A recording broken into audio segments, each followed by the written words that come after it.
L'objectif, c'est de voir comment nous pouvons effectuer le choix de la thérapeutique médicamenteuse pour un patient avec hypertension artérielle essentielle. Alors, sorry, j'ai omis de mettre les blancs. Donc, nous allons commencer par l'ampleur du problème, la définition de l'hypertension artérielle, et puis les stratégies thérapeutiques. Donc, bien entendu, on va voir les différentes étapes dans le choix des thérapeutiques.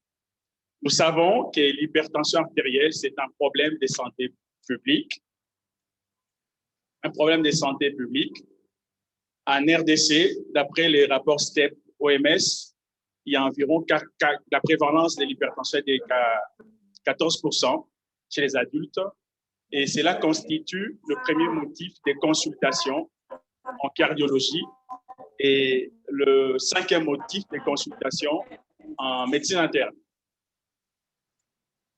En guise de définition, pour rappel, nous savons que l'OMS nous dit que pour parler de l'hypertension artérielle, il faudrait que la systole soit supérieure ou égale à 140 mm de mercure, et puis la diastole supérieure ou égale à 90 mm de mercure. On va y arriver. Pour voir d'abord, il y a un premier problème dans les diagnostics de l'hypertension artérielle.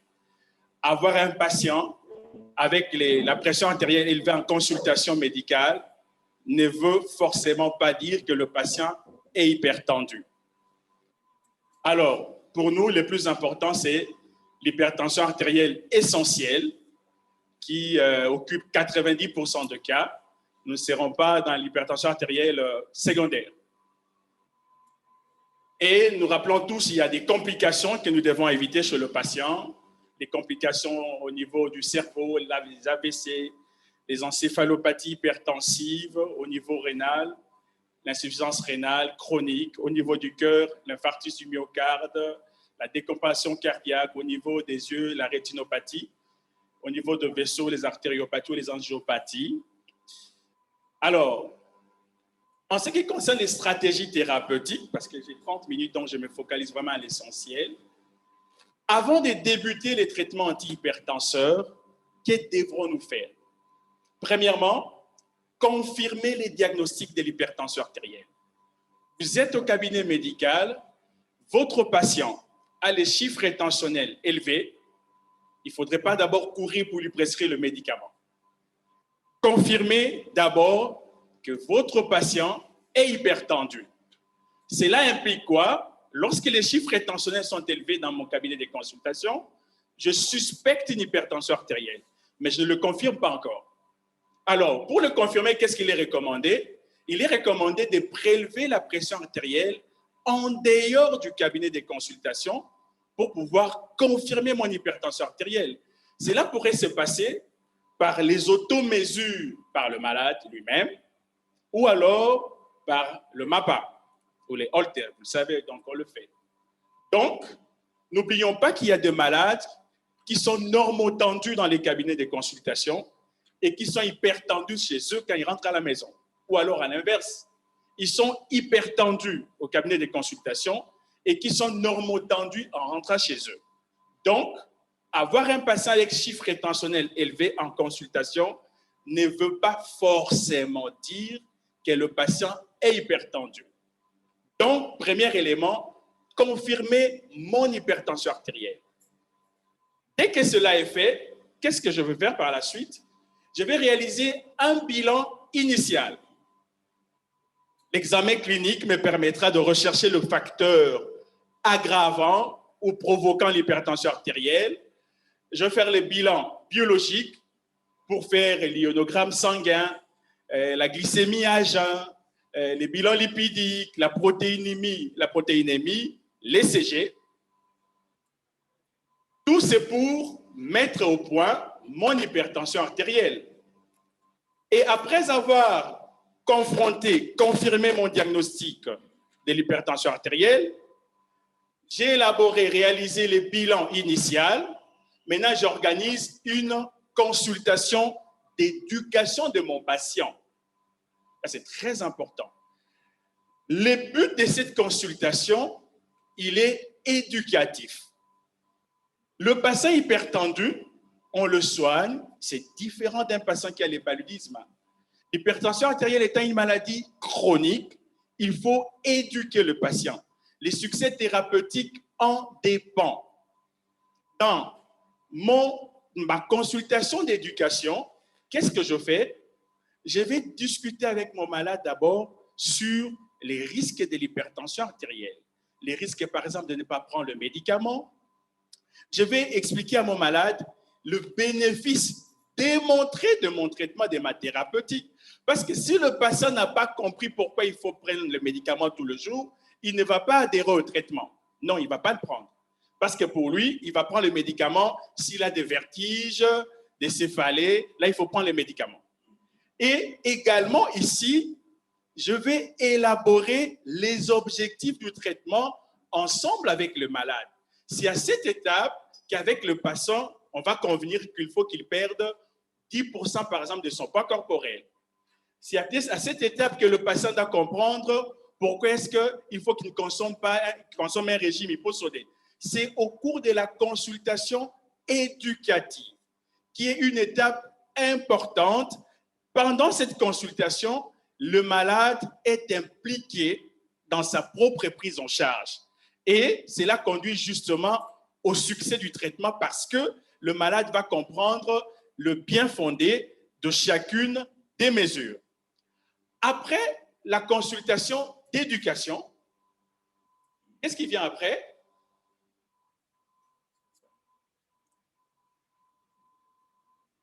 Je vais mettre en place avec mon patient les mesures hygiéno-diététiques, qui est un dénominateur, c'est la base.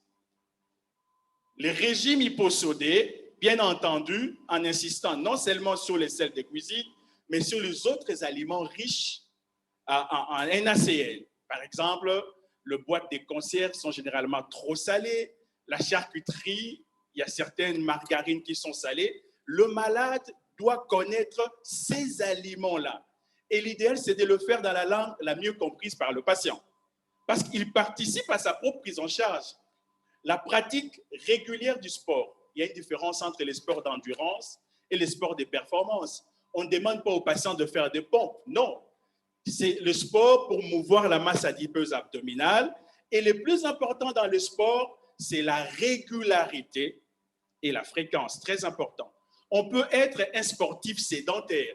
Un malade qui vous dit, docteur, moi, je fais le sport seulement le samedi, mais je fais 6 heures. Quand je sors à 8 heures jusqu'à 14 heures.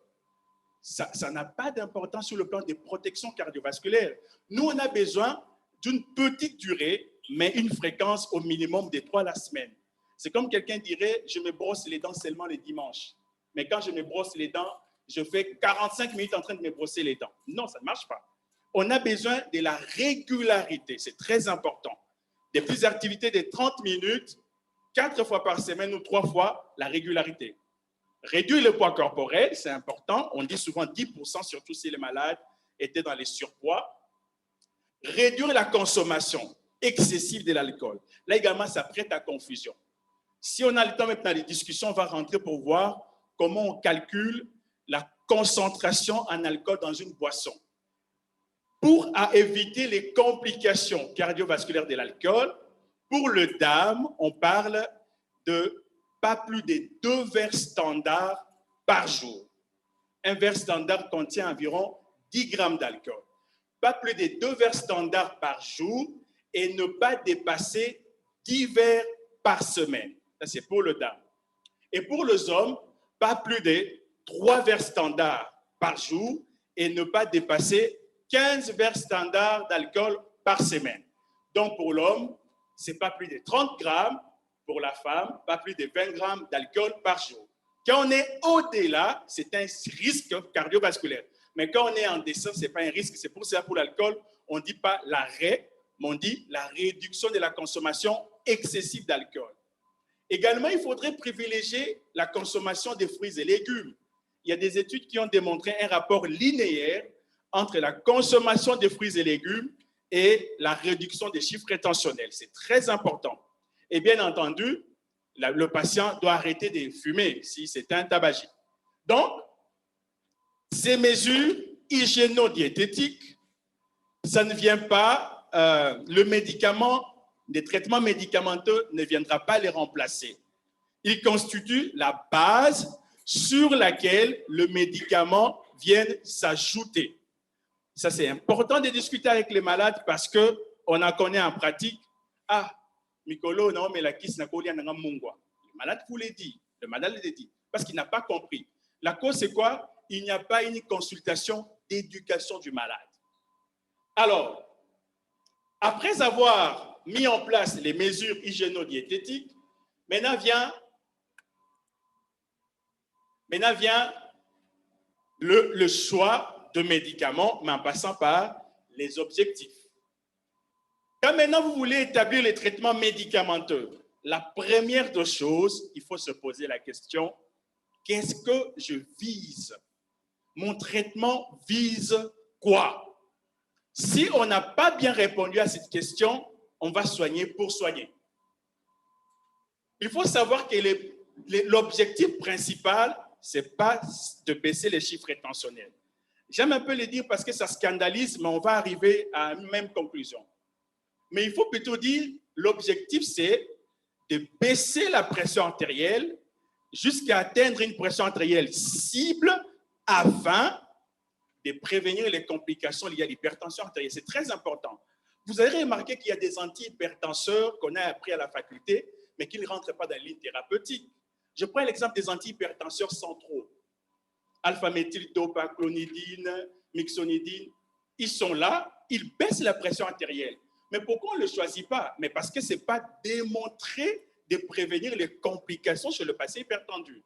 La prazosine, qui est un alpha-bloquant, qui baisse également les chiffres rétentionnels.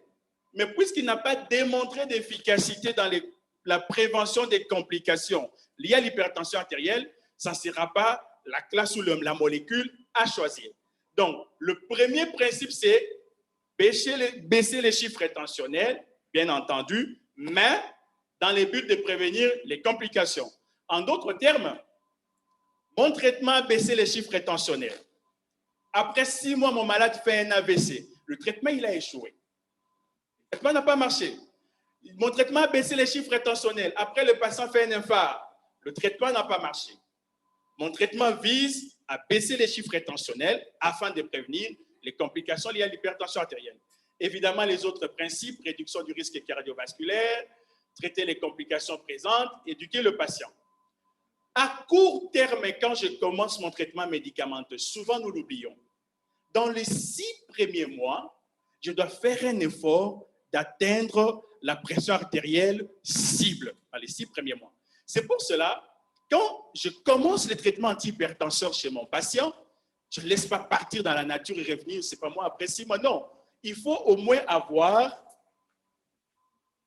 une consultation mensuelle afin d'évaluer l'atteinte de la pression artérielle cible.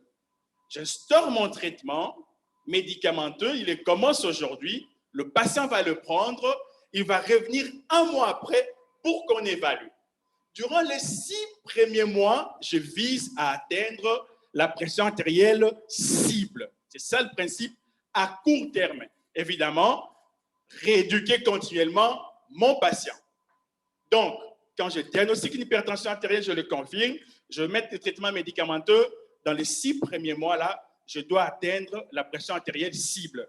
C'est quoi la pression artérielle cible? On dit tout souvent, si la systole est comprise entre 130 et 139 mm de mercure, et la diastole inférieure à 90 mm de mercure, c'est ça la pression artérielle cible. C'est ça la pression artérielle cible. Et attention pour le patient diabétique avec protéinurie, on veut aller en deçà des 130 mm de mercure en deçà des 80 également mm de mercure. Donc, j'établis mon traitement médicamenteux. À court terme, qu'est-ce que je vise? Dans les 6 mois qui viennent, que j'atteigne la pression artérielle cible. Pour ce faire, je dois avoir au moins une consultation mensuelle pour évaluer l'efficacité de mon traitement. Alors, maintenant la grande question, quelle classe pharmacologique choisir? Et à choisir quelle molécule? Il y en a plein. Quelle classe choisir? Évidemment, on va choisir les classes, il y en a 5, qui ont démontré l'efficacité dans la prévention des complications cardiovasculaires chez l'hypertendu. Ce sont les classes à choisir. On ne choisit pas une classe de molécules qui baisse les chiffres rétentionnels. Non. On choisit une classe qui, en baissant les chiffres rétentionnels, en plus, nous évite les complications cardiovasculaires, rénales chez le patient hypertendu. C'est ce que j'avais dit tantôt. C'est pour cela qu'on voit que les antihypertenseurs centraux, les alpha-1 bloquants, ne sont pas trop repris dans les directives parce que, en termes de prévention des complications cardiovasculaires, ils n'ont pas un effet cardio-rénoprotecteur très développé, enfin très démontré. Et s'il faut rajouter pour les antihypertenseurs centraux, ils offrent beaucoup de fins indésirables, notamment l'hypotension orthostatique chez les personnes âgées, ce qui en limite les indications. Mais je n'ai pas dit qu'ils ne sont pas utilisés. Non, je parle dans les choix des traitements antihypertenseurs pour prévenir les risques chez le patient hypertendu. Alors, comment choisir maintenant ma classe pharmacologique?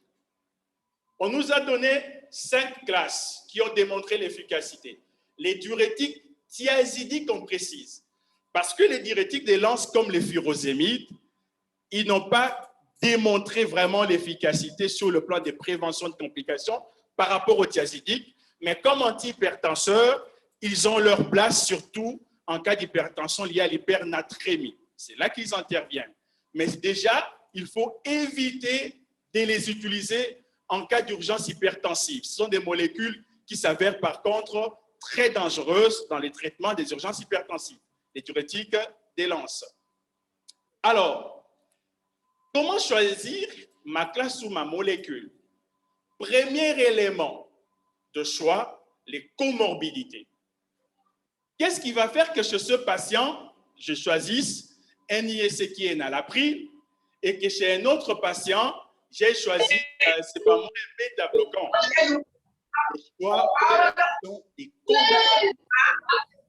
Si je suis en face d'un patient hypertendu diabétique, le choix ne sera pas forcément le même que si je suis en face d'un patient hypertendu sans aucune autre comorbidité.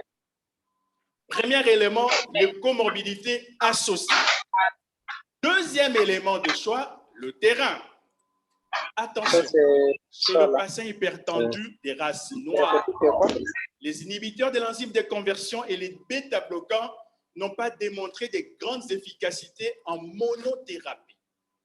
D'ailleurs, pour les IEC, il est démontré que les sujets noirs, nous faisons souvent des hypertensions artérielles avec activité basse de la rénine. Donc, on va voir l'intérêt de les associer à autre chose. Donc, si vous voulez soigner l'hypertension artérielle, en tenant compte du terrain, si vous êtes en face d'un sujet de race noire, une monothérapie à l'IEC ne va pas marcher. Il ne faut même pas le faire. Le bêta-bloquant ne va pas marcher. Il faut choisir en fonction de l'âge. Rappelons-nous de l'hypertension artérielle systolique chez les personnes âgées. On va voir les molécules qui répondent très bien. Un élément important, la tolérance individuelle. Il faudrait que le patient tolère ses médicaments. Je regarde les comorbidités, je regarde le terrain, je regarde la tolérance et vient le coût. Nous l'avons mis en rouge. Il paraît anodin comme élément, mais c'est un élément important. N'oublions pas que l'hypertension artérielle, le traitement, il est à vie. D'où le choix de la molécule doit se faire en fonction du revenu du malade. Hippocrate, c'est un médecin vraiment intelligent. Ce n'est pas pour rien qu'en médecine, on commence par l'identification socio-démographique du patient. Le fait que je sais que mon malade, c'est un gardien, ce n'est pas moi, d'une école qui coûte $100 le mois, et je ne peux pas lui prescrire un antihypertenseur qui va lui coûter $40 tout le mois. Je ne suis pas un bon médecin. Même s'il est le plus efficace, entre guillemets, ça ne marche pas. Les coûts, éléments hyper importants dans le choix, hyper importants. Vous pouvez avoir mené des études les plus efficaces de telle molécule, mais si le patient n'arrivera pas à acheter le médicament tout le mois, le traitement va échouer. Donc, pour choisir un traitement antihypertenseur dans l'hypertension artérielle essentielle, voilà les 4 éléments. les comorbidités associées, le terrain, la tolérance individuelle et le coût du traitement. Alors, nous allons rapidement parcourir les avantages et inconvénients des différentes classes pharmacologiques. Pour les diurétiques thiazidiques, l'avantage, c'est qu'ils coûtent moins cher. D'ailleurs, dans les livres, on dit c'est l'antihypertenseur des hypertendus pauvres. Parce que vraiment, il est accessible, il ne coûte pas cher. C'est ça un des gros avantages. Et notre avantage, c'est que ce sont des antihypertenseurs qui ont montré leur efficacité dans la prévention des complications chez toutes les races. Quand on dit toutes les races, vous comprenez qu'il y a de ces molécules qui ne vont pas bien marcher chez les sujets des races noires. Et là, c'est l'avantage des diurétiques thiazidiques. Évidemment, un autre avantage que je n'ai pas pu mettre, ça veut dire que vraiment pour parler d'une hypertension artérielle réfractaire au traitement, il faut avoir eu à utiliser au moins un diurétique thiazidique. Et comme inconvénient, il y a les risques d'hypokaliémie. Et n'oublions pas, ils sont hyperuricémiants, hyperglycémiants. Donc, un patient hypertendu diabétique et diurétique thiazidique ne sera pas un bon choix. Un patient hypertendu avec goutte et diurétique thiazidique ne sera pas un bon choix. Quand je dis hypertendu avec diabète sucré, ça veut dire même une notion familière de diabète sucré, parce que mon traitement antihypertenseur peut risquer de précipiter, le patient peut développer le diabète sucré pendant qu'il est sous traitement antihypertenseur. Donc, les diurétiques thiazidiques, l'avantage c'est qu'ils sont moins chers, ils sont efficaces sur toutes les races, mais inconvénient, hypokaliémie, et puis les hyperglycémies et hyperuricémies. Mais notons qu'il y a une molécule de cette classe-là qui n'est pas hyperuricémiant, c'est l'acide thiénilylique. Il n'est pas hyperuricémiant. Alors, tous les autres sont hyperuricémiants. Alors, par rapport aux anticalciques, ils offrent quels avantages? Probablement efficaces chez toutes les races de patients. Un autre avantage clinique, vous n'aurez pas à surveiller les électrolytes. Ça, c'est vraiment, ça rend les cliniciens à l'aise, hein, à tout moment, parce que si c'est un thiazidique, à un certain moment, il faudrait vraiment faire attention avec les électrolytes. Et évidemment, ça nous permet d'éviter de changer d'antihypertenseur si c'est une femme en âge de procréer ou bien il va tomber enceinte. Ça nous évite cela. C'est vraiment les gros avantages. Inconvénient, il coûte un peu plus cher que les diurétiques thiazidiques. Un autre inconvénient, le fameux œdème malléolaire, qui sont très douloureux dans certains cas, qui rendent vraiment ces médicaments difficiles à soigner chez cette proportion de patients. Aujourd'hui, d'ailleurs, le mécanisme il est connu, on peut en revenir lors des discussions. Et il est important de noter que ces œdèmes malléolaires, le risque est très réduit si on associe l'antagoniste castique aux IEC ou aux antagonistes des récepteurs de l'angiotensine 2. Donc, quand on utilise les antagonistes calciques associés avec les IEC ou les antagonistes des récepteurs de l'angiotensine 2, les risques des œdèmes malléolaires est vraiment réduit.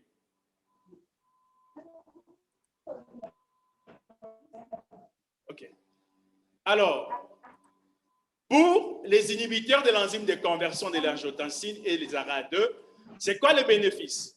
Le bénéfice est que cette classe nous offre un effet cardioprotecteur et rénoprotecteur qui est très important que l'on peut rechercher chez le patient hypertendu.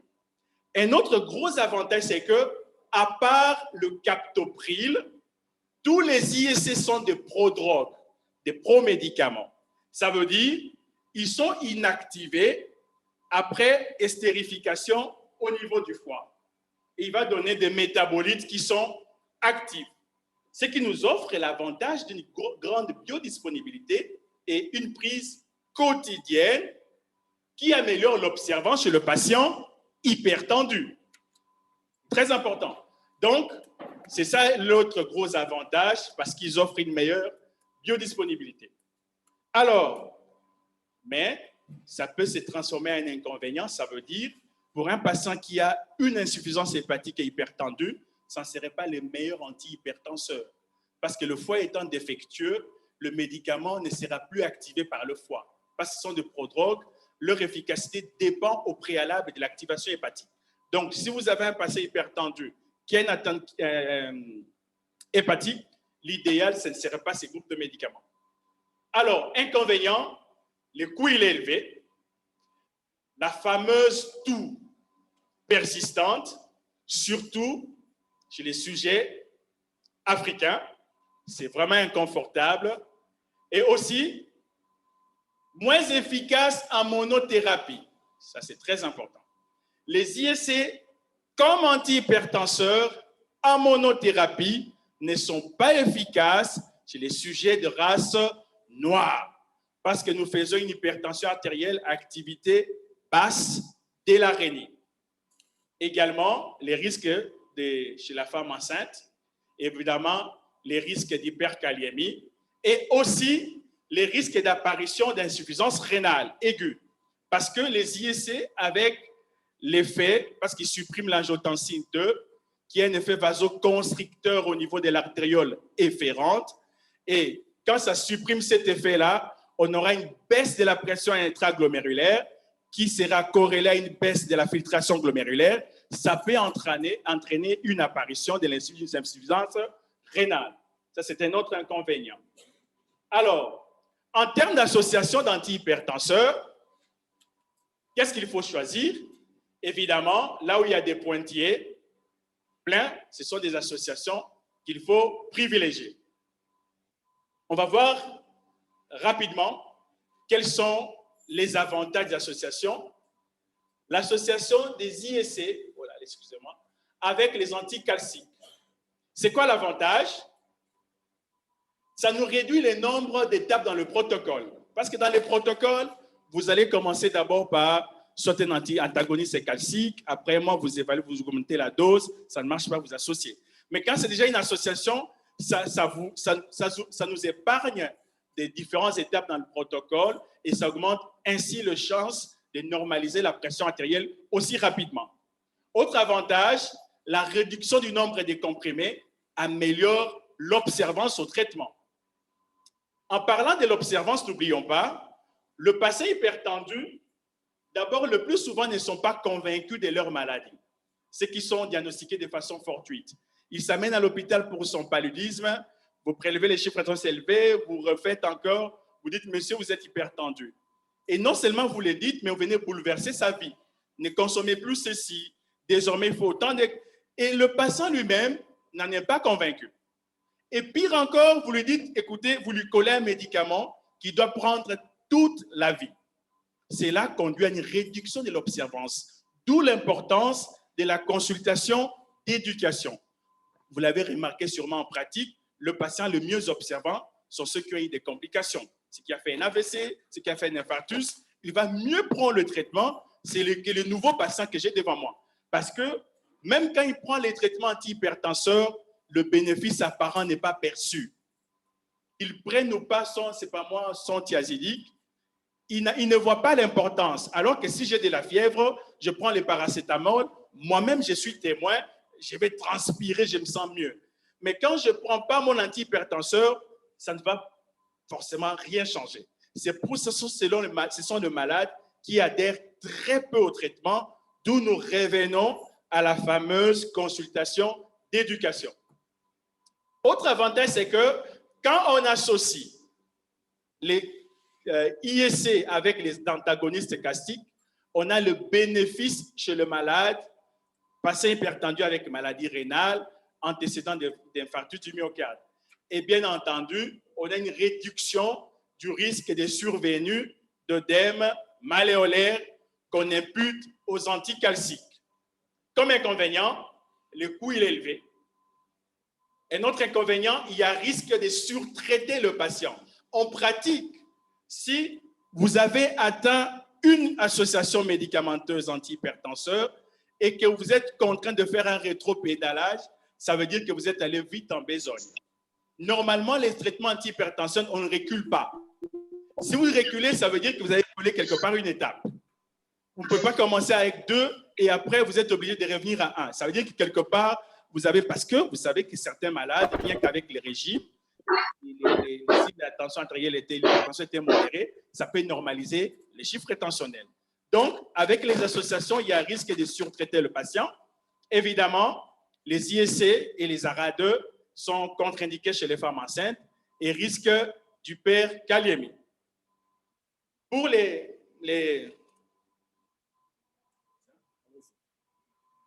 Pour l'association des anticalciques avec les diurétiques thiazidiques, l'avantage, c'est presque le même avantage.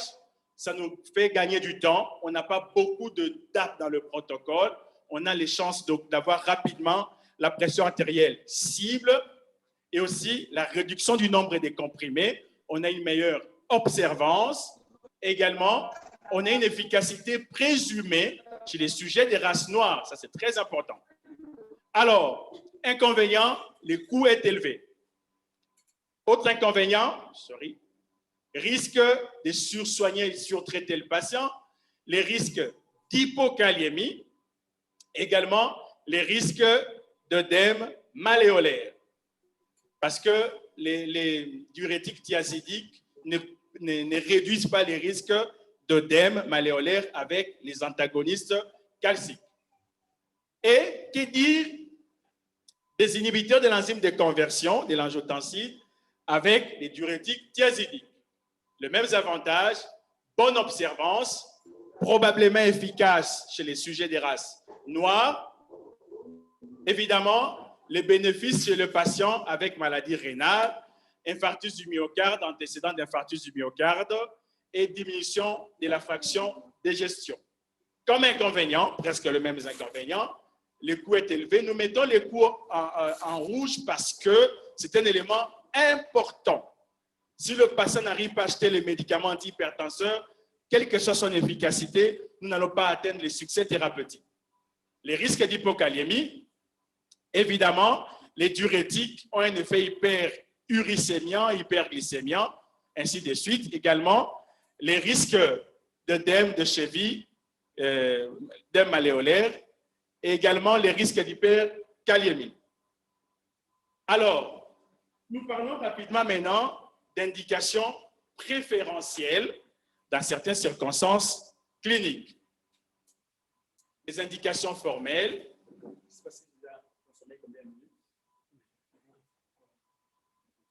OK, merci. Alors, les indications formelles. Par exemple, en cas de diabète sucré de type 1 avec protéinurie plutôt, chez un hypertendu, il faudrait privilégier les inhibiteurs de l'enzyme de conversion parce qu'ils ont un effet protecteur sur le rein, évidemment. En cas d'insuffisance cardiaque ou de décompensation cardiaque, il faut privilégier, quand je dis décompensation cardiaque, sur une hypertension artérielle ou chez un hypertendu, privilégier plutôt les inhibiteurs de l'enzyme de conversion et les diurétiques thiazidiques, le plus souvent.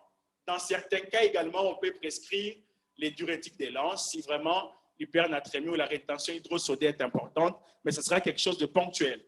Alors, en cas d'hypertension artérielle systolique chez les sujets âgés, ce sont les diurétiques thiazidiques, les anticalciques sont également, les anticalciques à tropisme vasculaire sont également les plus privilégiés. Chez un patient avec hypertension et antécédent d'infarctus du myocarde, on a les IEC, également les bêta-bloquants. En cas d'insuffisance rénale, on peut associer le bénazéprile également. Si on peut aller vers les... Alors, pour regarder encore d'autres effets favorables, un patient hypertendu avec angine de poitrine, on va privilégier les bêta-bloquants et les anticalciques. Également, un patient hypertendu avec tachycardie et fibrillation auriculaire, également le bêta-bloquant ou les anticalciques à tropisme cardiaque comme les verapamil. Diabète sucré de type 2 avec protéinurie, nous allons privilégier les inhibiteurs de l'enzyme de conversion. Évidemment, en cas de décompensation cardiaque, on peut privilégier les bêta-bloquants.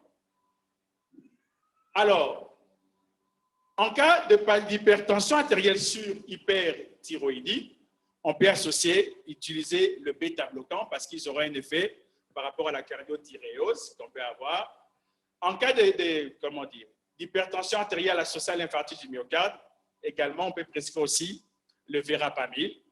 Et en cas d'hypertension artérielle plus migraine, on peut prescrire le propranolol parce que le propranolol également a une activité sur les crises migraineuses. Alors, par rapport aux effets défavorables, ça c'est très important. Effets défavorables, si le patient hypertendu a une dépression, il faut éviter les antihypertenseurs à action centrale. Rappelons-nous, les antihypertenseurs à action centrale vont réduire les tonus de la noradrénaline, alors que nous savons que la noradrénaline et la sérotonine sont responsables de l'humeur. Ce qui revient à dire qu'il y aura aggravation de la crise dépressive chez votre malade. Donc, ce ne sont pas les antihypertenseurs à privilégier.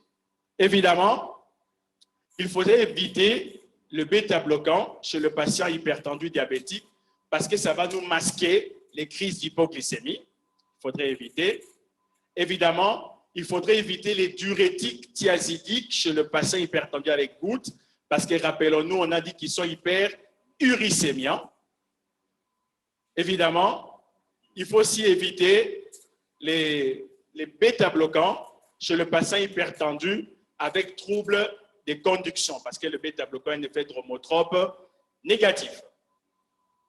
Alors, en cas de décompensation cardiaque et hypertension artérielle, il faudrait également éviter ou utiliser avec précaution certains bêta-bloquants, mais ici, on utilise le bêta-bloquant qui ont également un effet alpha-bloquant, comme les carvedilol qu'on utilise parce qu'ils ont également un effet alpha-bloquant, et c'est plus en cas de décompensation cardiaque ou insuffisance cardiaque chronique. Évidemment, en cas de grossesse, il faudrait contre-indiquer les inhibiteurs de l'enzyme de conversion de l'angiotensine et les antagonistes de récepteurs de l'angiotensine 2. Évidemment, en cas d'insuffisance rénale, il faudrait éviter les diurétiques épargnants du potassium. Ça, c'est un petit commentaire sur, bien que ce n'était vraiment pas le sujet du jour, avant de finir, sur les urgences hypertensives. Bon, là, vraiment, également, peut-être on peut aussi discuter, mais seulement, il faudrait éviter les molécules qu'on utilisait dans le temps, comme les furosémides. En cas, quand je dis urgence hypertensive, c'est vraiment les urgences hypertensives vraies, parce qu'il faut les différencier des urgences hypertensives avec les poussées hypertensives, qu'on appelle également crise hypertensive ou vulgairement pic hypertensif. Parce que quand on dit urgence hypertensive, ça veut dire qu'on a une hypertension artérielle sévère, ça veut dire au-delà de 180 la systole et 110 la diastole, mais avec une atteinte viscérale avérée. C'est ça une urgence hypertensive. On ne donnera pas la dilatation sublinguale, on ne donnera pas les furosémides. D'ailleurs, l'objectif dans ces cas-là ne sera pas de normaliser les chiffres intentionnels, mais de les baisser. Donc, nous voudrons, dans les 2 premières heures, réduire de 25% les chiffres intentionnels. Nous avons atteint notre objectif. Pas normaliser. D'ailleurs, c'est très démontré, quand on baisse brutalement les chiffres intentionnels, il y a risque même d'aggraver l'ischémie au niveau de la pénombre cérébrale, au niveau rénal et au niveau cardiaque. Donc, il faut y aller progressivement. Les molécules-là sont vraiment à éviter en cas d'urgence hypertensive. Et bien entendu, il y a d'autres molécules qu'on peut utiliser, la nicardipine, les labétalol, ainsi de suite. Je crois que je peux m'arrêter là. Merci beaucoup.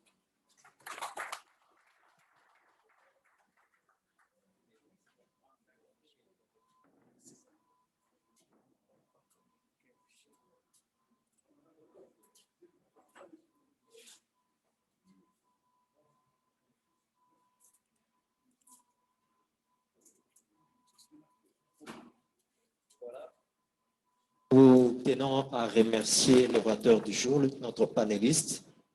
Il a apporté la pharmacothérapie des antihypertenseurs, en commençant par présenter l'ampleur du problème. Il a défini et il a présenté les différentes complications. Ça a constitué un rappel.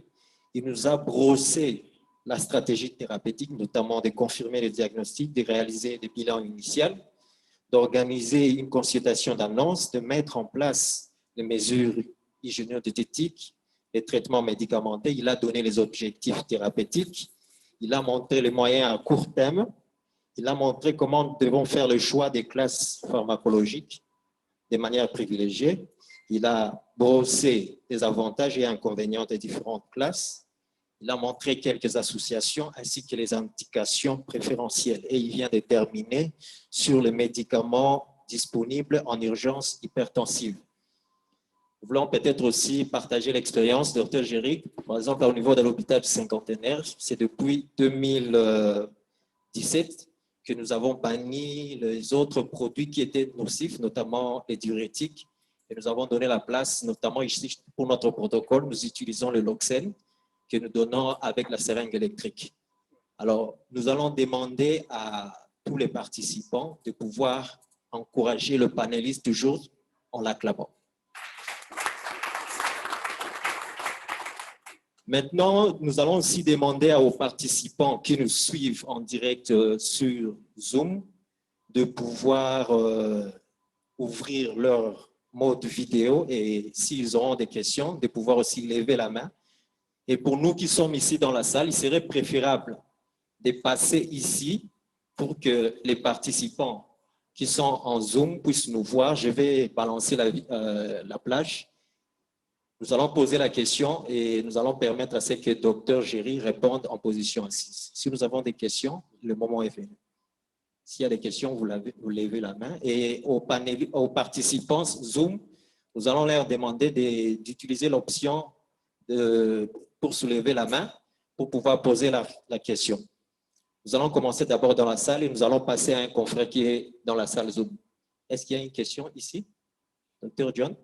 C'est mieux de passer ici pour que les participants puissent vous voir et Dr Géry va accorder la parole. Donc, nous accordons la parole à Dr John et nous allons passer par les jeux de questions directement aux réponses. Merci beaucoup. C'est une petite question, mais je voulais profiter, comme les gens sauraient, de passer un communiqué également. La question, c'est quoi?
Mais il n'y a pas de son, on ne suit plus.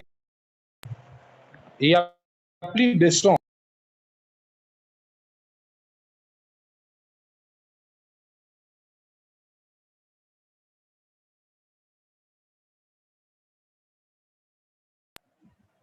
La salle virtuelle n'a plus de son. Ok, c'est déjà arrangé. Vous pouvez nous suivre. Docteur préféré, on a dit à un certain moment, vous avez levé la main. Si vous avez une question, vous pouvez poser directement. Docteur préféré?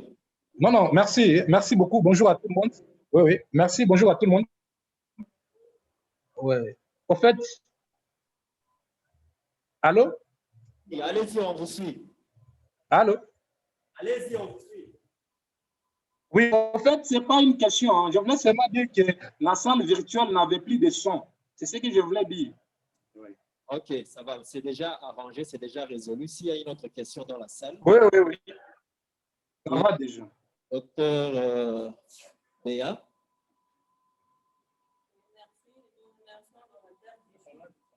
J'ai une préoccupation.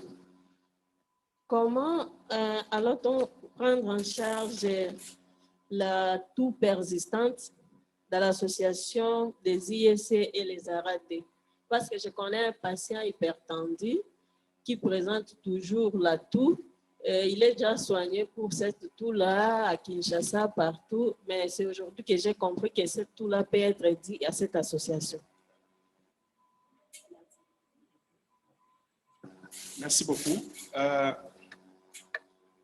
La toux, comme on a vu à la formation, donc c'est un des rares effets de type A, donc pharmacologiques, qui peuvent indiquer l'arrêt du traitement. Donc, ce n'est pas la toux qui arrive lors de l'association IEC-ARAD. Les IEC, ce sont donc des inhibiteurs de l'enzyme de conversion de l'angiotensine 2. Les ARAD, c'est une alternative justement, parce que les IEC bloquent l'enzyme de conversion pour qu'on n'ait pas l'angiotensine 2, mais les ARAD, dont la famille de valsartan, losartan, tout ça, eux vont aller bloquer les récepteurs de l'angiotensine 2. Donc, le premier bloque l'enzyme de transformation, dont la kininase 2, il ne deviendra pas, l'angiotensine 1 ne sera pas transformée en angiotensine 2. Mais la deuxième classe des antagonistes des récepteurs de l'angiotensine 2 bloque plutôt les récepteurs AT1 de l'angiotensine 2. Donc, si le patient réagit aux IEC avec la toux persistante, on arrête, on remplace les IEC par les ARAD. C'est ça l'alternative. Évidemment, la toux là, on peut soigner, ça ne va pas partir. Il faut seulement arrêter les traitements. Voilà, est-ce qu'il y a une autre question? Oui, vous allez vous présenter, la structure aussi. Bien, docteur Mike Nzabi, clinique Barlovat. Je suis vraiment plus intéressé sur la prise en charge de la comorbidité.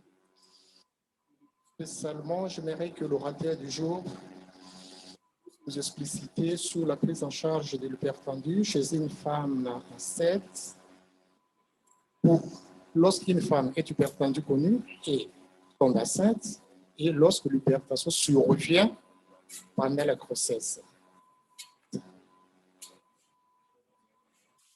Merci beaucoup. J'ai évité d'évoquer parce que ça ferait beaucoup de sujets à la fois, mais seulement ce qu'on peut dire, c'est que la première des choses par rapport à la grossesse, c'est de connaître les molécules à éviter. Ensuite, connaître les molécules qu'on peut proposer. Les molécules à éviter, comme on a insisté, les IEC, dont les inhibiteurs de l'enzyme de conversion, et les antagonistes des récepteurs de l'angiotensine 2 sont des molécules à éviter. Également, les diurétiques sont des molécules à éviter.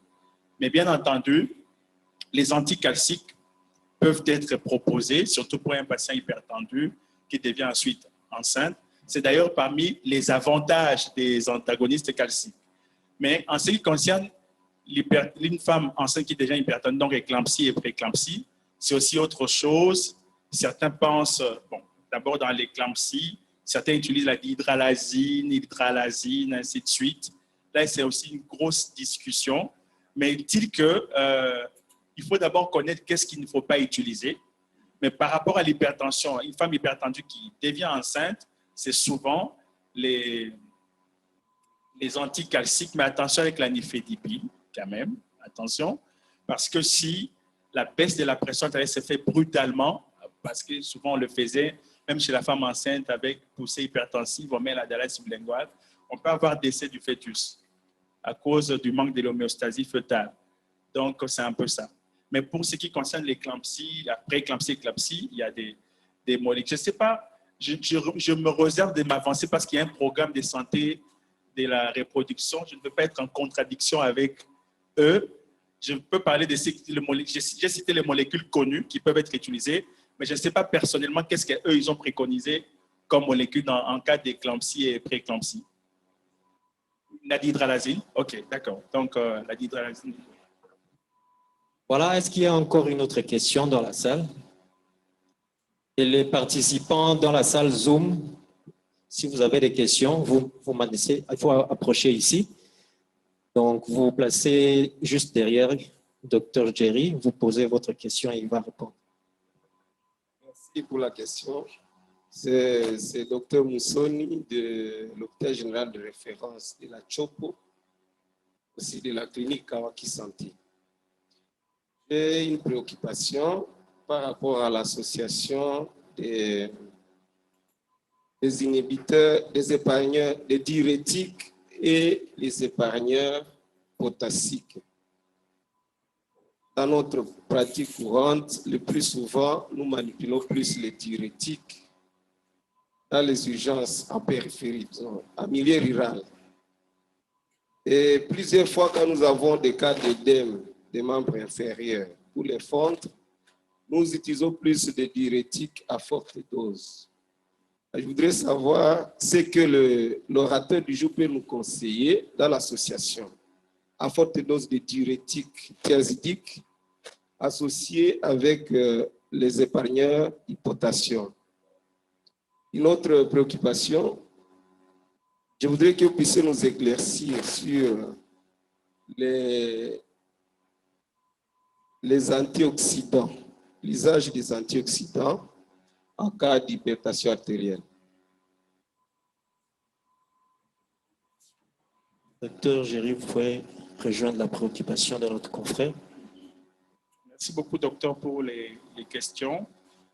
En ce qui concerne l'association des diurétiques thiazidiques avec les épargneurs du potassium, donc les diurétiques anti-aldostérone et pseudo-anti-aldostérone. Parce que souvent, vous allez voir, par exemple, dans le mot diurétique, on associe.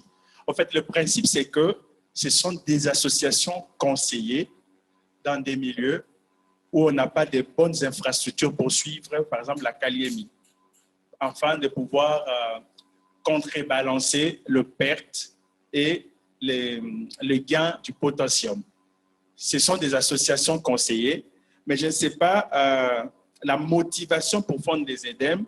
L'idéal serait de réfléchir en termes de la maladie sous-jacente au fait. Ça aurait été mieux pour savoir si c'est une bonne ou pas. Mais déjà, il existe des molécules où c'est associé. Par exemple, on associe l'amyloride qui est commercialisé sous le nom de modamide. On l'associe souvent avec l'hydrochlorothiazide dans le diurétique. On le fait. Donc, l'objectif, c'est d'être à l'aise, d'éviter qu'on ait des hyper ou des hypokaliémies. Mais quand on le fait à l'aveugle, c'est ça la difficulté. Parce que quand on le met dans un comprimé, ça veut dire qu'on a évalué qu'à telle dose de diurétique thiazidique contre telle dose d'épargneur, les effets s'annulent. Mais quand je le fais moi-même, je prends les thiazidiques d'une part, les épargneurs d'autre part, je ne sais pas vraiment si au final la balance sera vers l'hypercalémie, vers l'hypokaliémie, ou ça sera neutre. Et je ne sais pas si vous voyez ce que je veux dire. Donc, ça veut dire que au fond, l'idée, elle est bonne, mais il faudrait peut-être aller vers les évidences. Ça veut dire savoir que c'est démontré qu'il y a autant de milligrammes de tel diurétique thiazidique avec autant de milligrammes d'un diurétique épargneur du potassium, les effets des potassium sont neutres. Que d'utiliser à l'aveugle comme ça, parce qu'en l'utilisant, vous pouvez facilement basculer vers l'hypo ou bien l'hypercalémie. Parce que ce sont des doses qui n'ont pas d'efficacité, enfin qui ne sont pas équimolaires en termes d'hypo et d'hypercalémie. Mais le fond, il est bon. Par rapport aux antioxydants dans les traitements de l'hypertension artérielle. Pas de consensus, mais s'il faut aller vraiment dans la réflexion physiopathologique, on peut dire oui. Mais quand on dit antioxydants, moi je ne serais pas dans les médicaments, je serais dans l'alimentation. La consommation de fruits et légumes, justement, c'est par rapport à leurs propriétés antioxydantes. Donc, quand un patient consomme beaucoup de fruits, consomme des légumes, justement, ça a un effet bénéfique. Les mesures hygiéno-diététiques, justement, c'est ça leur importance. Ce sont des adjuvants au traitement médicamenteux. Que de prescrire encore un comprimé, je pense que ce serait un médicament de trop. N'oublions pas qu'on a dit que le patient là ne sont pas trop observants au traitement. Rajouter encore un traitement médicament antioxydant, je ne pense pas que ça serait bénéfique. Encourager plutôt le malade à consommer beaucoup de fruits, à consommer des légumes. On aura des vertus antioxydantes dans ces aliments-là. Je ne sais pas, le docteur veut relancer, je ne sais pas si vous avez un avis concret. Quand vous dites antioxydant, vous pensez à quelle molécule?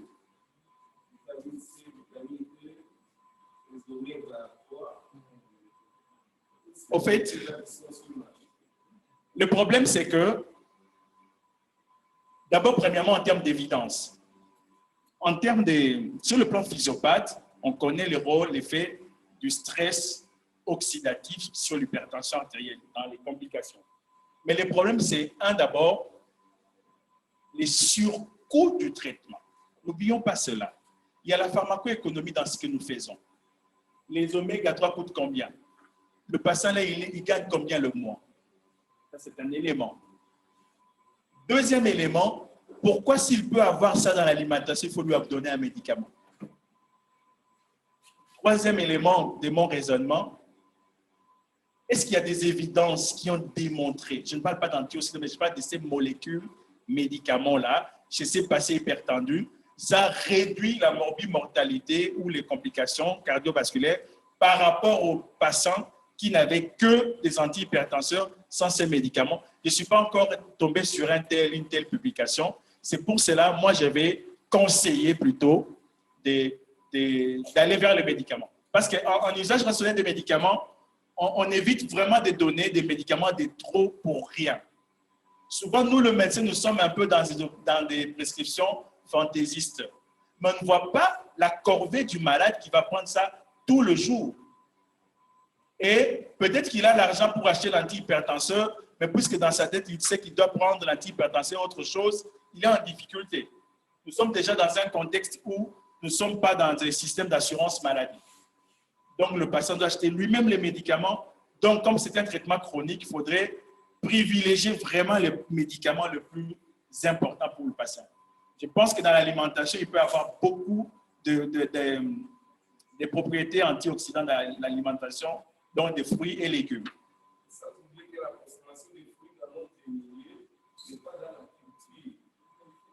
Mais docteur, c'est ça votre job. C'est ça votre boulot. Non, docteur. Ça, c'est vraiment la discussion qu'on a eue pendant la formation.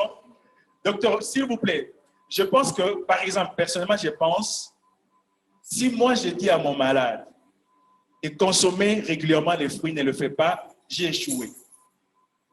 J'ai échoué. J'ai échoué.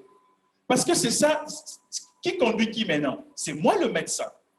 Il faut que je sois en mesure de persuader mon patient et lui faire comprendre que les fruits là font partie du traitement. Raison pour laquelle nous revenons à la consultation d'éducation.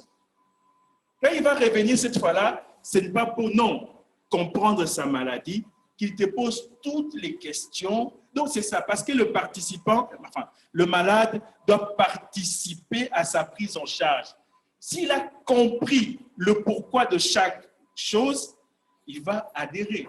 Le problème, c'est qu'on ne communique pas. Combien de malades, on a évalué avec l'USAID les ordonnances, le malade qui sort, notre professeur tourne à poser la question, papa, qui sort Mélangon Denis? Ah, docteur, qui sort Mélangon Midi, pourquoi? Il venait de sortir de chez le médecin. Ça veut dire que c'est un problème de nous le soignons aussi. Mon patient, s'il n'a pas fait ce que je lui demande de faire, c'est que j'ai échoué, c'est qu'il n'a pas confiance. Le médecin, par moment aussi, se fâche contre le malade. tu vois, vous allez aussi quelque part le ton s'il n'applique pas ce que vous dites. Donc, moi, je pense que si vous dites au malade le pourquoi de prendre des fruits, je crois qu'il va adhérer.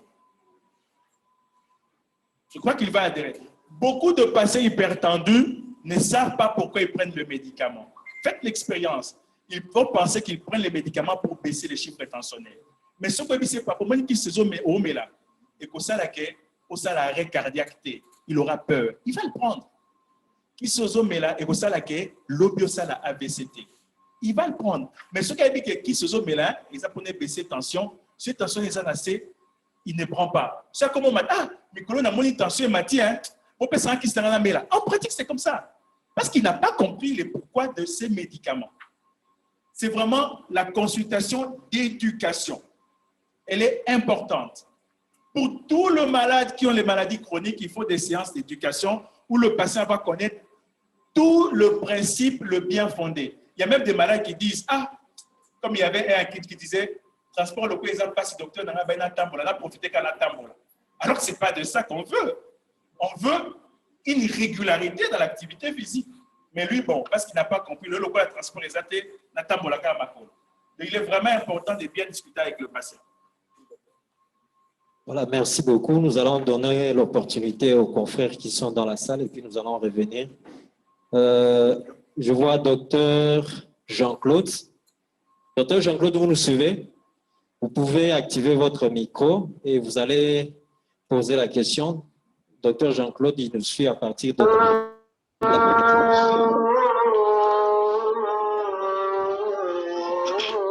Alors, docteur Igor, vous m'écoutez?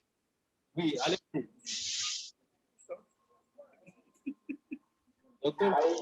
Oui, merci beaucoup de l'opportunité que vous nous offrez. Et je tiens à remercier pour sa présentation très claire, aussi brillante.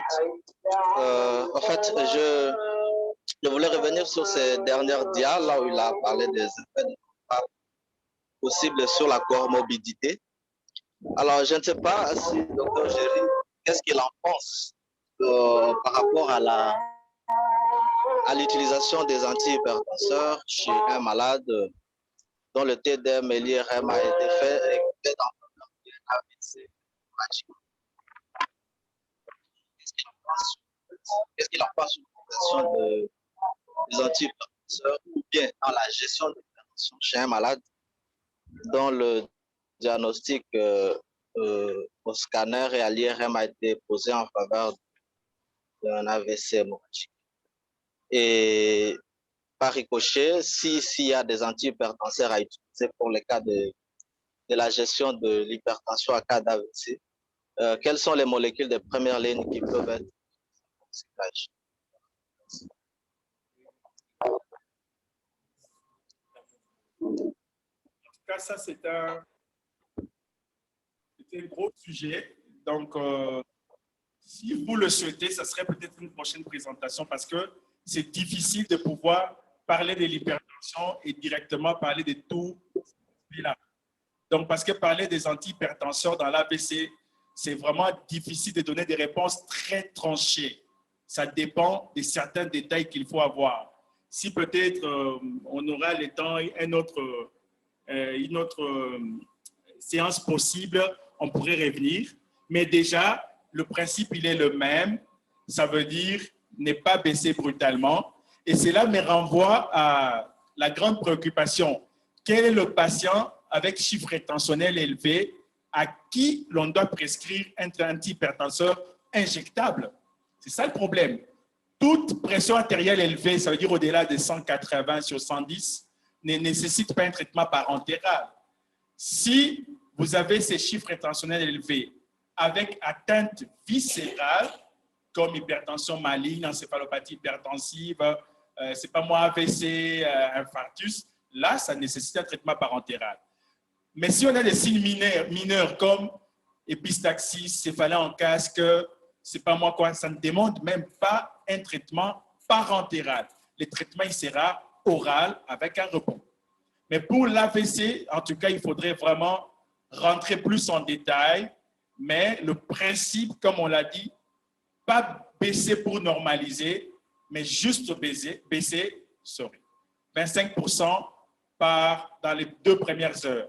Et aussi, dans l'AVC, docteur, il faut rajouter d'autres molécules. Hein. Donc, ça veut dire que dans la cause possible de cet AVC-là, est-ce que c'est vraiment l'hypertension artérielle ou bien il y a autre chose? Donc, je suggérerais qu'on puisse avoir une autre séance où on veut parler seulement des urgences hypertensives. Et là, on pourrait aller avec tous ces détails-là.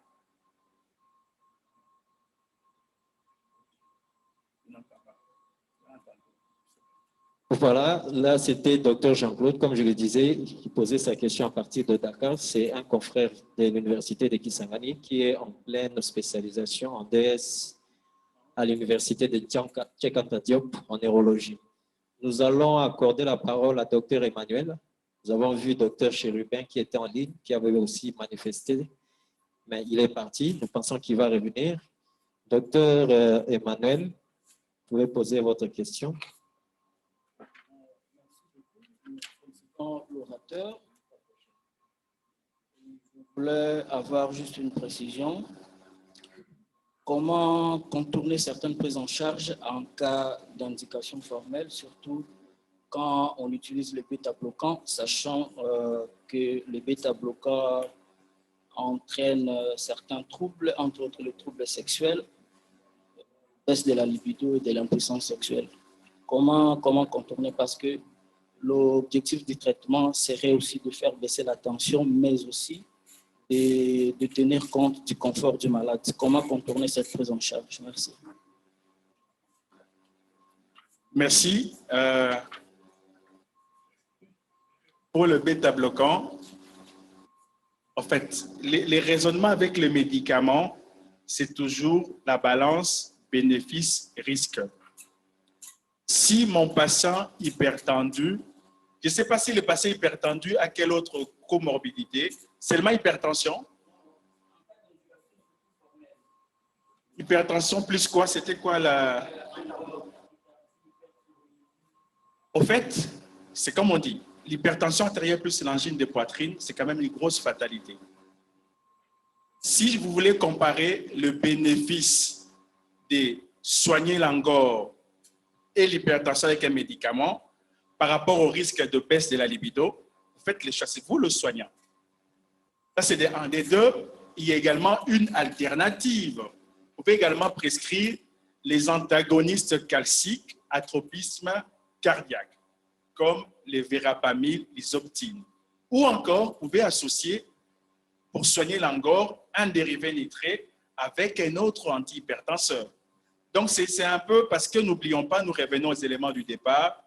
Docteur, le choix de l'antihypertenseur est fonction de la tolérance, du coût, des comorbidités, mais également du terrain. Donc, si le patient-là ne tolère pas cet antihypertenseur, il faut que je le change. C'est un peu ça. Peut-être une petite contribution. Si c'est un angor et avec les évidences, on a vraiment des évidences qui plaident en faveur d'un infarctus du myocarde. Ça peut être avec sous-décalage. Parmi les cocktails que nous donnons, à part les autres molécules, nous donnons aussi les bêta-bloquants, notamment par exemple le bisoprolol. Pourquoi? Parce que nous visons à protéger les restes des muscles qui ne sont pas nécrosés en ralentissant l'activité cardiaque, en diminuant la fréquence cardiaque. Parce qu'il y a une bonne partie de muscles qui peut-être, si c'est déjà nécrosé, si c'est un infarctus, et en ralentissant la fréquence cardiaque, on va diminuer l'énergie à perdre par rapport à la consommation de l'oxygène.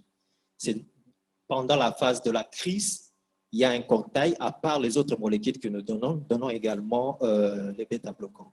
Nous remercions tous les participants d'avoir été avec nous pendant cette séance que nous appelons notre culte scientifique, le rendez-vous du donner et du recevoir. Nous remercions également Dr Géry qui a été avec nous, qui a fait sa présentation qui est brillante. Je pense que nous allons accorder la parole au médecin directeur pour pouvoir clôturer la séance. Mais nous allons nous demander toute la salle de pouvoir acclamer pour Dr Géry pour son exposé. Oui. Je voudrais remercier particulièrement Dr Géry et toute son équipe pour la bonne volonté qu'ils ont manifestée. Voilà, parce qu'ils ont beaucoup d'occupations, ils sont venus en mission, ils ne sont pas venus pour cette séance que nous avons actuellement, mais ils ont fait de leur mieux pour dégager un espace dans le temps durant la journée. Et nous avons bénéficié donc de cette présentation qui était très brillante. Pour moi, j'ai beaucoup admiré. J'ai vraiment senti l'esprit cartésien de la faculté qui planait au-dessus de nous, tellement la présentation était concise et elle était bien précise. Donc vraiment, merci. Merci pour toutes ces informations que vous avez mises à notre disposition. Je suis convaincu que ces informations vont sensiblement contribuer à améliorer notre façon de prendre en charge et certainement même à mettre à jour nos différents protocoles dans la prise en charge de l'hypertension artérielle. Alors, j'espère aussi que les mercredis, en tout cas, je nous encourage tous à être là les mercredis matins, parce que nous allons parler d'un sujet qui est très sensible, l'usage rationnel des antibiotiques. Nous tous, nous savons combien de fois nous avons de la peine quand il s'agit de prescrire les antibiotiques dans certaines circonstances. Donc, je pense que la séance de mercredi va beaucoup nous aider. Clarifier comment nous allons comporter lorsque nous devons décider de la prise en charge d'un patient en recourant aux antibiotiques. Au-delà de ça, il y aura aussi un exposé qui va traiter de la pharmacovigilance. C'est un thème qui est vraiment en train de prendre de l'essor. Donc, c'est très bien que nous puissions être nous tous là pour savoir de quoi il s'agit et comment nous pouvons nous comporter quant à la pharmacovigilance. Donc, je nous invite, nous tous, mercredi, à partir de 8h30. Je pense même que la séance Zoom sera ouverte pour ceux qui ne sont pas à Kisano, en tout cas même ceux qui sont à Kisano et qui ne pourront pas être avec nous ici.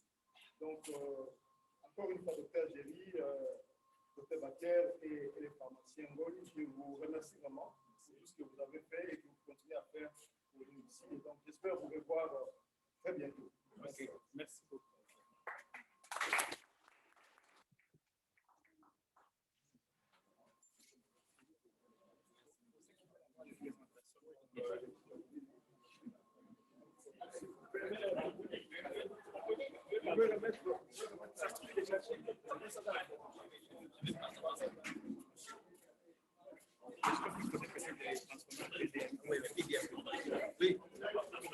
Oui, je vais mettre ça maintenant.